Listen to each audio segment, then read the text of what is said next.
Welcome to A1 TV Telugu news. ఈ నెల 15న మహావీర్ సన్యాసి సేవాలాల్ మహారాజ్ జయంతి నిర్వహించనున్నారు. ఈ సందర్భంగా మంత్రి సీతక్క, గిరిజన సంఘాల ముఖ్య నేతలు, తెలంగాణ సీఎం రేవంత్ రెడ్డి కలిసి జయంతి కార్యక్రమానికి ఆహ్వానం పలికారు. గిరిజన సమాజ అభివృద్ధికి సేవాలాల్ మహారాజ్ చేసిన సేవలను సీఎం రేవంత్ రెడ్డి ప్రశంసించినట్లు సమాచారం. అధికారికంగా ఈ వేడుకలు రాష్ట్ర వ్యాప్తంగా నిర్వహించేందుకు ఏర్పాట్లు జరుగుతున్నాయి.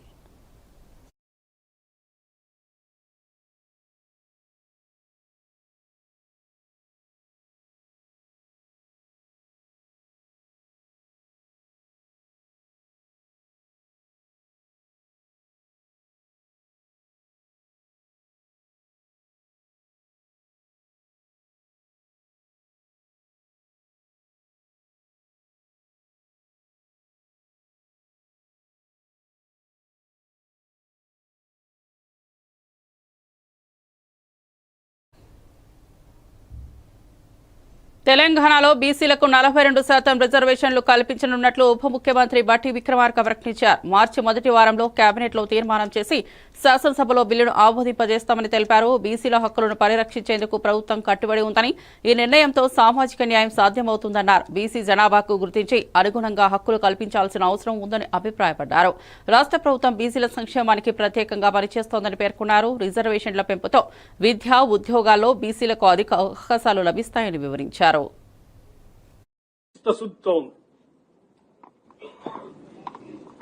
సంపూర్ణంగా దీన్ని అమలు చేయాలనేటువంటి దృఢ నిశ్చయంతో కూడా ఉంది. అందుకోసమే ఈ మొత్తం లెక్కల్ని కేబినెట్ లో మొదటి వారంలో ఉంచి శాసనసభలో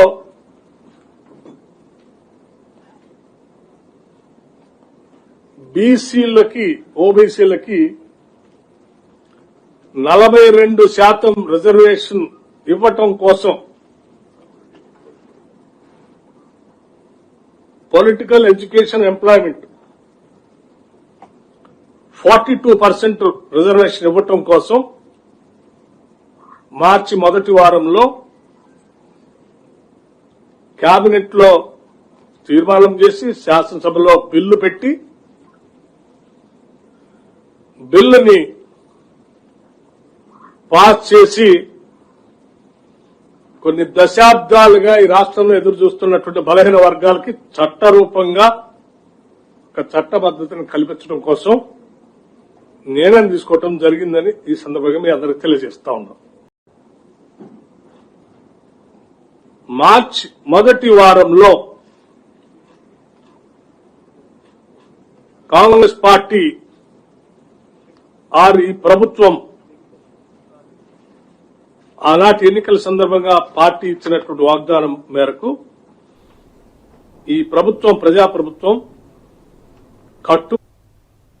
పార్లమెంట్లో రాష్ట్ర సమస్యలు లేవనెత్తామని వైసీపీ ఎంపీ మిథున్ రెడ్డి అన్నారు. పోలవరం ఎత్తు తగ్గిస్తున్నారు. ప్రాజెక్టు నిర్మాణం పూర్తి కావడానికి 60,000 కోట్లు ఖర్చు అవుతాయని తెలిపారు. విభజన చట్టంలో పేర్కొన్న విధంగా పోలవరంకి నిధులు ఇవ్వాలని డిమాండ్ చేశారు. పోలవరం ప్రాజెక్టు ఎత్తు తగ్గితే పూర్తిగా నష్టం జరుగుతుందన్నారు. పోలవరంలో పూర్తి స్థాయిలో నీరు నిల్వ చేసుకోకపోతే ఎలా అని ప్రశ్నించారు. కేంద్రం పోలవరంకు డబ్బులు ఇవ్వకపోతే రాష్ట్రం భరిస్తుందా అని క్వశ్చన్ చేశారు. మెడికల్ కాలేజీలు పూర్తి చేయాలని కోరామని తెలిపారు. స్టీల్ ప్లాంట్లకు ప్యాకేజీ ఇవ్వడం బాగానే ఉంది, కానీ స్టీల్ ప్లాంట్ ప్రైవేటీకరణ చేయమని చెప్పండి. నష్టాల్లో ఉన్న ప్రభుత్వ రంగ సంస్థ ఎయిర్ ఇండియాకు కూడా ముందుగా నిధులు ఇచ్చారు, ఆ తర్వాత దాన్నే అమ్మేశారంటూ ఎంపీ మిథున్ రెడ్డి ఆరోపించారు.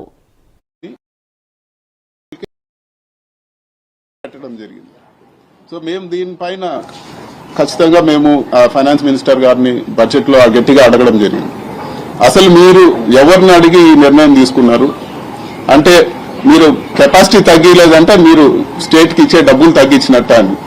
ఖచ్చితంగా వాళ్ళు మేము ఇవ్వబోయే డబ్బులు ఈ సంవత్సరం ఒక 5,000 చిల్లర, వచ్చే సంవత్సరం ఒక 5,000 చిల్లర కోట్లు, మొత్తం 30,000 కోట్లతో ముగిస్తామని చెప్తాను. దాదాపు 60,000 కోట్లు ఖర్చు అవుతుంది. అంటే ఈ 30,000 కోట్లు గ్రాంట్ ఏదైతే ఉందో, అప్పులు తీసుకునే పరిస్థితి కాదు, మనకు గ్రాంట్ రూపంలో ఏదైతే రావాల్సిందో, రాష్ట్రానికి రావాల్సిందో మన హక్కుగా విభజన చట్టంలో ఏదైతే ఉందో అది నష్టమే కదా అని చెప్పి కూడా మేము అడుగుతా ఉన్నాము. అదే మేము ఈ రోజు పార్లమెంట్ లో గట్టిగా అడుగుతాము. మీరు దీనిపైన జవాబు చెప్పాలి, ప్రజలకు క్లారిటీ ఇవ్వాలి. ఈ రోజు కెపాసిటీ గాని తగ్గితే ఈ రోజు అసలు పోలవరం ప్రాజెక్టు పూర్తిగా దెబ్బతినిపోయే పరిస్థితి ఈ రోజు ఉంటుంది. ఈ రోజు బనకచెర్ల గానీ లేకపోతే ఉత్తరాంధ్ర గానీ నీళ్లు ఇచ్చే పరిస్థితి ఉండదు. దాదాపు సగం ఆయకట్టు పైనే ఈ రోజు నీళ్లు ఇచ్చే పరిస్థితులు ఉండవు. ఈ రోజు బనకచెర్ల తీసుకొస్తానని చెప్పి చంద్రబాబు నాయుడు గారు చెప్తా ఉన్నారు. మరి పోలవరం పూర్తి కెపాసిటీ కట్టకపోతే, పూర్తి కెపాసిటీ నీళ్లు నిల్వ చేయకపోతే ఎలా మీరు తీసుకొస్తారని చెప్పి కూడా అడుగుతాను. కొంతమంది మీరు మమ్మల్ని తిట్టాలంటే ప్రజల డబ్బులతో ఫ్లైట్లు వచ్చి, ప్రజల డబ్బులతో ఈ రోజు జీతాలు మేము తీసుకొని, ప్రజల డబ్బులతో మేము ఇక్కడ ఫ్రీగా ఇళ్లలో ఉండి ఇక్కడికి వచ్చి ఒకరినొకరు తిట్టుకుంటే వేస్ట్ కదా అని చెప్పి కూడా మేము మాట్లాడుతాను. మీరు తిట్టాలంటే అదేదో వ్యక్తిగత విమర్శలన్నీ కూడా మీరు విజయవాడలోనో గుంటూరు నుంచో మీ పార్టీ ఆఫీస్ నుంచి తిట్టండి. ఇక్కడ ఢిల్లీకి వచ్చినప్పుడు రాష్ట్ర ప్రజల కోసం కలిసి పనిచేస్తాం, పార్లమెంట్ సాక్షిగా మేము చెప్పడం జరిగింది. పోలవరం గురించి మేము వెనకాల వచ్చేదానికి కూడా సిద్ధము. పోలవరం రాష్ట్రానికి సంబంధించిన రాజకీయాలు పక్కన పెట్టి మీతో వస్తామని చెప్పి కూడా పార్లమెంట్ లో నేనే మాట్లాడడం జరిగింది. మీతో వస్తాము, రాష్ట్రం నష్టపోకూడదు అని చెప్పి. మరి ఇంతగా ఉన్నప్పుడు అవన్నీ వదిలేసి వ్యక్తిగత విమర్శలు చేసే తప్పు కదా అని చెప్పి కూడా మేము అడుగుతున్నాం. 16 మంది ఎంపీలే కాదు, ఈ రోజు ప్రభుత్వమే మీ వల్ల నిలుస్తుందని చెప్తున్నారు. మళ్ళీ ఆ రిజల్ట్ ఆంధ్రాకు ఎక్కడ కనపడతా ఉంది? ఆ రిజల్ట్ కనపడాలి కదా. పోలవరం ప్రాజెక్టులో డబ్బులే తెచ్చుకోలేకపోతే ఇంకా మీరు ప్రభుత్వంలో ఉండి ఏం ఉపయోగం అని చెప్పి కూడా ఈ రోజు మేము అడుగుతా ఉన్నాము. భారత ప్రధాని నరేంద్ర మోదీ 2 రోజుల పర్యటనలో భాగంగా అమెరికా చేరుకున్నారు. వాషింగ్టన్ డీసీలో ఆయనకు భారతీయ ప్రవాసులు ఘన స్వాగతం పలికారు. చల్లని వాతావరణంలోనూ భారతీయులు చూపిన ఆదరణకు కృతజ్ఞతలని మోదీ తెలిపారు. భారత్ అమెరికా సంబంధాల్లో కొత్త అధ్యాయం ప్రారంభమైందని భారత విదేశాంగ శాఖ ప్రకటించింది. ఈ పర్యటనలో మోదీ అమెరికా అధ్యక్షుడు డొనాల్డ్ ట్రంప్, కాంగ్రెస్ సభ్యులతో భేటీ కానున్నారు. నేషనల్ ఇంటెలిజెన్స్ డైరెక్టర్ తులసి గబ్బర్తో స్నేహ సంబంధాలపై చర్చించారు. అంతేకాక ప్రపంచ కుబేరుడు ఎలాన్ మస్క్ తో భేటీ అయ్యి స్టార్లింక్ సేవకులపై చర్చించే అవకాశం ఉందని అంతర్జాతీయ మీడియా పేర్కొంది. बाद से लेकर अब तक लगातार हम देख रहे हैं कि बीते इन वर्षों में उन्होंने तमाम ऐसे निर्णय लिए हैं और तमाम ऐसे वैश्विक पटल पर जो तमाम नीतियां बनाई गई हैं उससे भारत का जो कद है वो लगातार बढ़ता हुआ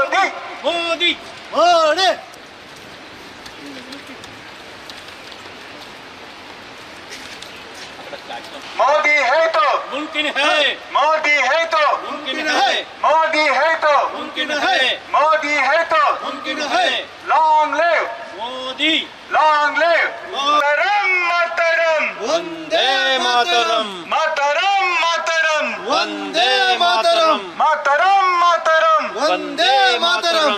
भारत माता की जय। लॉन्ग लिव जो नसीब उस शख्स से मिला दे,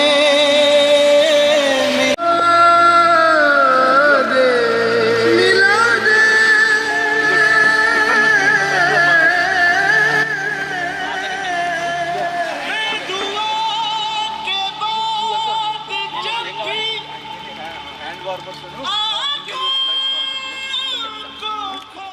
I'm just curious, no? Welcome. Graduate MLC ఎన్నికల్లో బీఆర్ఎస్ బీజేపీతో కుమ్మక్కైందని పీసీసీ చీఫ్ మహేష్ కుమార్ గౌడ్ చేసిన ఆరోపణలను మాజీ బీఆర్ఎస్ ఎంపీ బోయినపల్లి వినోద్ కుమార్ తీవ్రంగా ఖండించారు. ఎన్నికల్లో కాంగ్రెస్ బీజేపీ అభ్యర్థులు గెలవలేరని వ్యాఖ్యానించిన ఆయన బీఆర్ఎస్ ఎమ్మెల్సీ ఎన్నికలకు దూరంగా ఉండటానికి ప్రత్యేక కారణాలు లేవని, గతంలో కూడా పార్టీ ఇలాంటి ఎన్నికల్లో పోటీకి దూరంగా ఉన్న సందర్భాలు ఉన్నాయని గుర్తు చేశారు. అంతేకాకుండా ఎమ్మెల్సీ ఓటర్ల నమోదు ప్రక్రియను ఇప్పటికీ బ్రిటిష్ కాలం నాటి పద్ధతులు అమలులో ఉన్నాయని, వాటిని మార్చాల్సిన అవసరం ఉందని బోయినపల్లి వినోద్ కుమార్ అభిప్రాయపడ్డారు.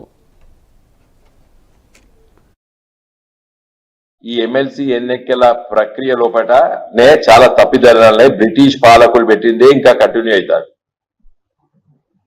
కాబట్టి దీనిపైన మా పార్టీకి అభిప్రాయం ఉంది. సరే, పోటీ చేసినప్పుడు చేస్తాం, పోటీ చేయనప్పుడు చేయలేదు. ఇదివరకు కూడా ఒకసారి పోటీ చేసాం, ఒకసారి పోటీ చేయలేదు.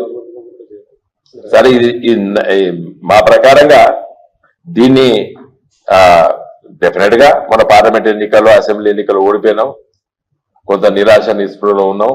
మీ ఓటర్ నమోదు కార్యక్రమంలో పాల్గొనలేదు. ఉన్న విషయాలు చెప్తున్నా, దీని మొహమాటం లేకుండా. కానీ నా ప్రకారంగా వ్యక్తిగతంగా నేను ఇంకా పార్టీ కండవా ఉంది కానీ వ్యక్తిగతంగా నేను చెప్పేది ఏంటంటే, ఇది బ్రిటిష్ సామ్రాజ్యవాదులు పెట్టినటువంటి ఎన్నికల ప్రక్రియ. దీనికి చాలా మార్పులు చేయాలి. ఒక గ్రాడ్యుయేట్ ఉంటాడు, టీచర్ ఉంటాడు, అతనికి 2 ఓట్లున్నాయి. అదే రోజు పోయి టీచర్కి వస్తాడు, అదే రోజు పోయి గ్రాడ్యుయేట్కి ఎత్తాడు. మరి నాలాంటోడు ఇక్కడ ఎవరన్నా టీచర్లు ఎవరు లేవు, మరి మేము ఎవరు లేవు. మా కళ్యాణ్ అంటాడు మా వకీలకు ఒక ఎమ్మెల్సీ కావాలంటాడు, న్యాయవాదులకి. మా డాక్టర్ బిఎన్ రావు ఉన్నాడు, మా డాక్టర్లపై ఎమ్మెల్సీ కావాలంటాడు. కాబట్టి దీనిపైన పెద్ద చర్చ పెట్టాలి. దీన్ని తీవ్రంగా ఖండిస్తున్నాం మేము. లోపల ఎలాంటి ఒప్పందాలు లేవు, ఏం లేవు. మీకు ఎన్నికలు వచ్చేసరికి అటు కాంగ్రెస్ బీజేపీ అభ్యర్థులు ఇద్దరు ఓడిపోతారు. మాజీ మంత్రి వైఎస్ వివేకా హత్య కేసుకు సంబంధించి టీడీపీ నేత బీటెక్ రవి సంచలన వ్యాఖ్యలు చేశారు. వివేకా హత్య కేసులో వైఎస్ఆర్సీపీ ఎంపీ అవినాష్ రెడ్డి సహా ఇతర నిందితుల బెయిల్ రద్దీ అవకాశాలున్నాయని బీటెక్ రవి అన్నారు. వైఎస్ఆర్ జిల్లా వేపల్లి మండలం ముసల్రెడ్డి గారిపల్లిలో మినీ గోకులం షెడ్డును ఆయన ప్రారంభించి మాట్లాడారు. వివేక్ హత్య కేసులో రాజీ లేని పోరాటం చేస్తున్న సునీత విజయం సాధిస్తారని ఆయన ఆశాభావం వ్యక్తం చేశారు. సిబిఐ వాళ్ళకు కూడా నోటీసులు వచ్చినాయి. దర్శగిరి కూడా లాయర్ పెట్టుకుని ఫైట్ చేస్తా ఉన్నారు. ఇది అవినాష్ రెడ్డి వాళ్ళ వైపు నుంచి ఒకవైపు. కానీ సునీతమ్మ ఆల్రెడీ సుప్రీంకోర్టులో వీళ్ళ బెయిల్ క్యాన్సిల్ చేయాలి. అప్పుడు ప్రభుత్వము అధికారులను తప్పుదోవ పట్టించి మోసం చేసి వీళ్ళు సుప్రీంకోర్టులో కానీ ఇంకో చోట బెయిల్ తీసుకున్నారు. బెయిల్ తీసుకునేప్పుడు బెయిల్ కండిషన్స్ లో ఏముందంటే విట్నెస్ లను ప్రధానంగా సాక్షులను ప్రలోభ పెట్టడం గానీ సాక్షులను బెదిరించడం గానీ చేయకూడదనే ఒక కండిషన్ తో వాళ్ళు ఈ రోజు బెయిల్ మీద ఉన్నారు. కానీ నిన్న చూస్తే దేవిరెడ్డి శంకరెడ్డి వాళ్ళ అబ్బాయి చైతన్య రెడ్డి ఆల్రెడీ దస్తగిరి ఉండే సబ్ జైలుకు పోయి అతన్ని బెదిరించినట్టు ఆ ఆరోపణలు వచ్చినాయి. ఆరోపణల మీద ఎంక్వైరీ జరుగుతోంది. ఆల్మోస్ట్ ఆల్ చైతన్య రెడ్డి అక్కడికి రావడము ఇవన్నీ వాస్తవమని అప్పుడు ఆల్రెడీ నేను కూడా రిమాండ్ ప్రిజన్ గా ఉన్నాను. నన్ను కూడా అడిగారు, నేను కూడా చెప్పడం జరిగింది. వీటన్నిటిని బేరీజ్ వేసుకుని ఆ దాంట్లో అతను వచ్చి బెదిరించిన మాట వాస్తవమే అయినప్పుడు సుప్రీంకోర్టులో బెయిల్ క్యాన్సిలేషన్ సునీతమ్మ గారు వేసినప్పుడు ఈ డాక్యుమెంట్ ఎవిడెన్షియల్ అంతా కూడా అక్కడ ఉపయోగపడి వాళ్లకు శంకరెడ్డి గాని అవినాష్ రెడ్డి గాని ఏదైతే బెయిల్ కండిషన్ లో సాక్షులను భయపెట్టకూడదు, ప్రభావితం చేయకూడదు అనే కండిషన్ పెట్టారో ఆ కండిషన్ ను వాళ్ళు వైలేట్ చేసినట్టు అవుతుంది. కాబట్టి వీళ్ళకి బెయిల్ క్యాన్సిల్ అయ్యే పరిస్థితి అయితే తప్పకుండా ఉంటుందని నేను అనుకుంటున్నాను. వివేకానంద రెడ్డి కేసులో పురోగతి 2 days బ్యాక్ అవినాష్ రెడ్డి గాని భాస్కర్ రెడ్డి వాళ్ళు దస్తగిరిని సాక్షిగా ములుగు జిల్లా తాడ్బాయి మండలం మేడారంలోని వనదేవతలు సమ్మక్క సారహలమ్మ చిన్న జాతర ఘనంగా ప్రారంభమైంది. 2 ఏళ్లకు ఒకసారి జరిగే మహాజాతర తర్వాత చిన్న స్థాయిలో జరిగే వేడుక ఇది. జాతరకు వివిధ ప్రాంతాల నుంచి భక్తులు భారీగా తరలివచ్చారు. జంపన్న వాగులు స్నానాలు ఆచరించి వనదేవతలను దర్శించుకుంటున్నారు. అమ్మవార్లకు బంగారాన్ని కానుకగా సమర్పిస్తున్నారు. ఈ నెల 15 వరకు జాతర కొనసాగనుంది.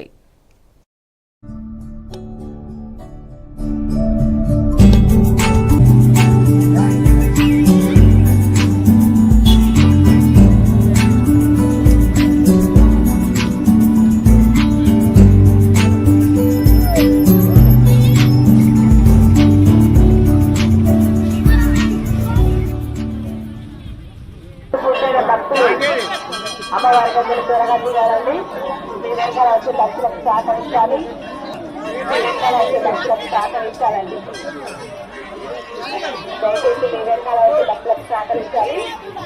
మీ మొక్కుబళ్ళు పూర్తయిన భక్తులు త్వరగా ముందుకు నడవాలి.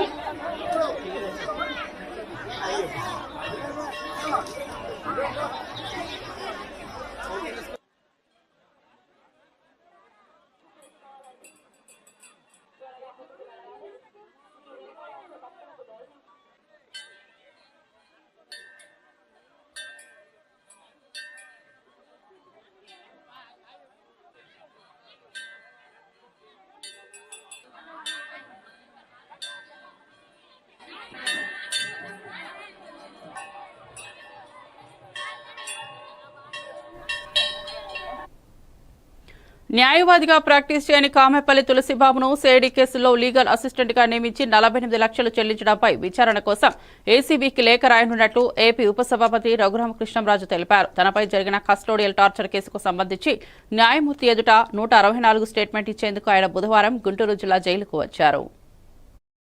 164 స్టేట్మెంట్ ఇవ్వడానికి వచ్చారు. అది ముఖ్యంగా పర్పస్ అది. తర్వాత మరి నిన్న ఏపీ హైకోర్టులో తులసిబాబు బెయిల్ గురించి, లేదంటే మొన్న విజయ్ పాల్ లోవర్ కోర్టులో జిల్లా కోర్టులో ఆయన బెయిల్ పిటిషన్ కూడా విచారణకు వచ్చింది.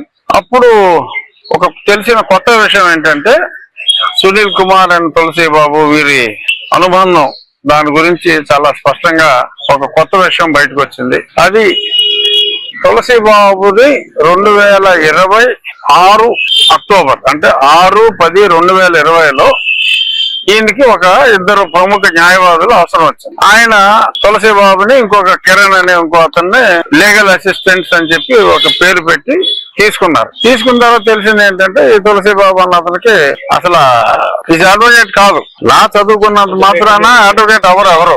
సో అంచేత అడ్వకేట్ కానీ తులసి బాబుని తీసుకున్నందుకు సో అతన్ని ఎన్రోల్ చేయించారు. ఇప్పుడు 2021 నా కస్టడీ టార్చర్ అన్ని అయ్యాక 2021 అక్టోబర్ లో ఇక్కడ బార్ కౌన్సిల్ ఎన్రోల్ చేయించారు. బట్ ప్రాక్టీస్ చేయాలంటే ఆల్ ఇండియా బార్ ఎగ్జామ్ ఒకటి రాయాలి, ఏబిఎం అని. ఆ ఎగ్జామ్ రాయాల.